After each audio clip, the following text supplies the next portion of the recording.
Sa aking mga manonood at taga-subaybay ng Battle Hatol.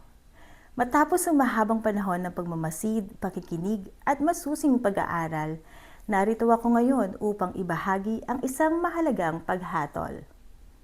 Sa loob ng maraming buwan, sinuri ko ang flip-top bilang isang posibleng pedagohiya sa pagtuturo ng wika. Pinag-aralan ko ang mga battle, ang mga tayutay, ang mga estratehiya ng lengguwahe at ang kasaysayan ng kulturang pinagmulan nito. Ginugol ko ang aking buong lakas bilang mananaliksik, bilang mag-aaral at bilang tagapakinig. At sa huling hantungan ng aking paghatol, ako ay dumating sa isang malinaw na konklusyon. Ang flip-top bilang pedagohiya sa pagtuturo ng linguistika ay nagtatapos na rito. Hindi ito wakas ng pag-aaral, kundi simula ng panibagong landas.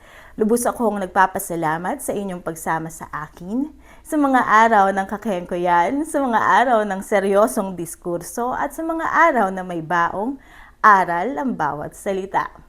Ngunit sa puntong ito, ako ay magpapaalam muna sa aking unang teorya, ang flip-top bilang kasangkapan sa formal na pagtuturo ng wika, dahil sa mga sumusunod na kadahilanan. Una, bagamat mayaman sa tayutay, talinghaga at malikhaing paggamit ng lengguwahe ang mga performances ng battle rappers, wala itong formal na panulat na kinakailangan sa tradisyonal na pagkatuto ng wika. Ikalawa, matapos kong pag-aralan ang history of hip-hop dito sa Cypress College, aking napagtanto na ako ay hindi lubusang sumasang-ayon sa argumento na ang flip-top ay may tuturing na modernong balagtasan. Ang pinagmulan, layunin at konteksto ng dalawa ay may mahalagang pagkakaiba.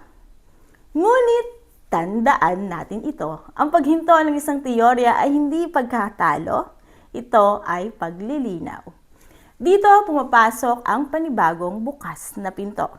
Mula sa puntong ito, ang aking pananaliksik ay muling magpo-focus sa isang mas angkop, mas tapat at mas makabuluhang lente. Flip-top as cultural expression.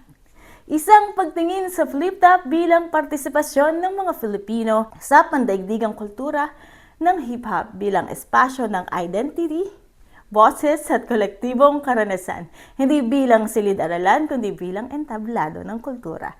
Kaya't muli ako ay nagpapaalam, hindi bilang pagwawakas, kundi bilang paglilipat ng direksyon. At magkita-kita po tayo muli sa susunod na episode ng Battle Hatol Refocus!